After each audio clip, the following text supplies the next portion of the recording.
हाय। ये बात तो दिमाग में ज़रूर आ रही है कि ये ब्लैक एंड वाइट कहाँ से आ गए।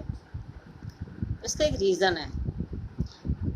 इसमें ना बहुत सारे कलर्स जब दिखते हैं ना तो डिस्ट्रैक्शन होता है। अभी ये सिर्फ ब्लैक एंड वाइट में है ना, डाई मोनोक्रोम भी कह सकते हैं इसको, है ना। बेसिकली एक ही कलर के अलग अलग शेड्स हैं, तो इसमें डिस्ट्रैक्शन कम होगा, आप मेरी बात को ज़्यादा सुनोगे। राइट। यस। तो हम बात करने वाले हैं कि हम सब जब जॉब करते हैं सारी ज़िंदगी, 20 साल, 25 साल, 30 साल, 35 साल, 40 साल तक भी लोग जॉब कर लेते हैं। रिटायर होने के एज तक लोग काम करते रहते हैं, और फिर गवर्नमेंट या प्राइवेट सेक्टर जहाँ भी आप जॉब करें वो आपको रिटायर कर देते हैं, क्योंकि आपकी दिमाग की और शरीर की क्षमता उतनी नहीं रहती है। और जब तक जॉब में रहते हैं तो हमारे पास एक सैलरी के रूप में जो पैसा आता है उसको हम अपने घर की ज़रूरतों को पूरा करने में लगा देते हैं। घर के खर्चे, बच्चों की फ़ीस, मकान बनाना, पेरेंट्स की देखभाल। तो उस पूरे प्रोसेस में हमारे पास कभी टाइम नहीं बचता कि हम अपने शौक़ पूरे कर सकें, या हम फैमिली को कहीं बाहर वेकेशन पे ले जा सकें, या उनके सपने पूरे कर सकें। अपने तो कमाने वाले व्यक्ति फिर भी वीकेंड्स पे या महीने 6 महीने में दोस्तों के साथ कहीं निकल जाता है। एटलीस्ट डेली वो लोगों से इंटरेक्शन करता है तो उसका थोड़ा स्ट्रेस कम हो जाता है, क्योंकि बिलोंगिंगनेस और दोस्ती काफ़ी स्ट्रेस को कम कर देती है। बहुत अच्छा स्ट्रेस बस्टर है लोगों का, हमारे अपने लोगों का हमारे साथ होना। लेकिन फाइनेंशियली हम सब एक ही बोट में होते हैं, सबकी बराबर से तनख्वाह आती है अगर हमारी सेम पोस्ट है, और हम सबके खर्चे भी उसी हिसाब से सेट हो जाते हैं जितनी हमारी इनकम होती है। इस बात से सब एग्री करते हैं, आई नो दैट, मुझे भी ऐसा ही लगता है और ऐसा ही है। ठीक है, अगर कोई 10,000 कमा रहा है तो वो 10,000 का लाइफ स्टाइल जी रहा है, कोई 1 लाख कमा रहा है तो वो 1 लाख वाला लाइफ स्टाइल जी रहा है। लेकिन अगर हम रिटायर हो जाते हैं तो हमारी सैलरी शायद 30% ही रह जाती है एज पेंशन के रूप में। तो उस समय जब हमारी इनकम कम हो चुकी है और हमारी डिपेंडेंसी बढ़ जाती है, हमारे मेडिकल एक्सपेंसेस बढ़ जाते हैं, हमारे अपने आप को मेंटेन करना, मीन्स ओल्ड एज को मेंटेन करना और भी ज़्यादा महंगा पड़ता है। लाइक जैसे मेरी मदर इन लॉ थी, वो डायबिटिक थी और हार्ट पेशेंट भी थी, तो उनका मंथली खर्चा काफ़ी आता था। और क्योंकि मैं और मेरे हस्बैंड दोनों वर्किंग थे तो हमें उनके लिए एक मेड भी रखनी पड़ी लास्ट में कुछ समय के लिए। उसका भी एक अच्छा खासा बंदा बंधाया पैसा देना ही पड़ता था, कोई फ्री में आएगा नहीं अपनी सर्विस देना। ठीक है, तो खर्चे बढ़ जाते हैं एज के बाद, एक सर्टेन एज के बाद। फिर आप हल्के में गुजारा भी नहीं कर सकते कि चलो रोटी सब्जी खा लो। एक अगर बुजुर्ग व्यक्ति है घर में तो उसको आपको डाइट थोड़ा सॉफ्ट डाइट देनी पड़ेगी, उसके लिए आपको एफर्ट डालना पड़ेगा नॉर्मल रूटीन खाने से अलग कुछ करने के लिए।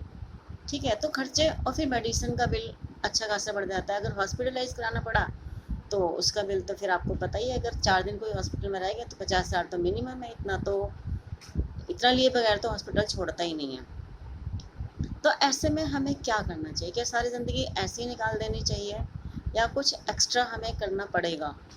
तो मुझे ये फील हुआ कि करना चाहिए, क्योंकि आखिर कब तक हम सिर्फ सैलरी पर डिपेंड रहने वाले हैं? क्यों सैलरी पर हमेशा डिपेंड रहना है हमने?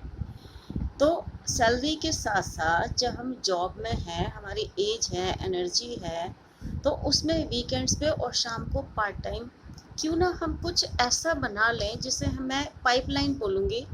ट्रेडिशनली ये एक्सेप्टेड है और एस्टैब्लिश्ड है मार्केट में पाइपलाइन मेकिंग।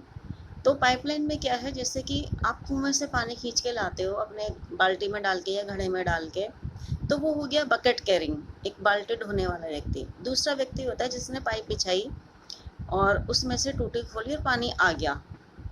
ये हम सबके घर में टूटियाँ हैं और सबने कुओं पे से लोगों को पानी लाते हुए भी देखा होगा। तो वो कितना पानी ला पाते, जितनी नीड होती है उतनी पानी ला पाते हैं, और क्योंकि उसमें बहुत एफर्ट डलता है और डेली ही उन्हें कुएं पे जाना पड़ता है, रोज़ पानी लाना पड़ता है। और कब तक लाएंगे? जब तक जिंदा है तब तक लाना ही पड़ेगा। या फिर एक मोटर लगा के पाइपलाइन बिछा दी जाए और जैसे आप मोटर ऑन करोगे पाइप में पानी अपने आप आ जाएगा। तो आपके लिए हर समय हर पल घर में पानी मौजूद है। तो यही कॉन्सेप्ट हमारे प्रोफेशनल फील्ड में भी इस्तेमाल होता है कि आप सैलरी पर्सन हैं तो आप एक तरह से बकेट कैरियर हैं, क्योंकि आप सारी ज़िंदगी सैलरी ला रहे हैं और जो कि 1 से 30 के बीच में आप ज़िंदगी जी रहे हैं। 10 तारीख तक सैलरी ख़त्म हो जाती है, उसके बाद आप अपने खर्चे कट कर देते हैं। 20 तारीख के बाद आप वेट करते हैं कि नेक्स्ट सैलरी आएगी तो कुछ दूसरा काम करेंगे, या कोई खर्चा आ गया तो उसको टालते रहते हैं। अगर आपके पास एक पैसिव इनकम का सोर्स हो कि आपको हर महीने या हर हफ्ते कुछ अमाउंट आपके बैंक में क्रेडिट हो रहा है, और आपके लिए आपको उस सिस्टम को बनाने के लिए 3-4 साल का समय लगाना पड़ेगा, पाइपलाइन बिछाने के लिए समय तो लगाना पड़ेगा ना।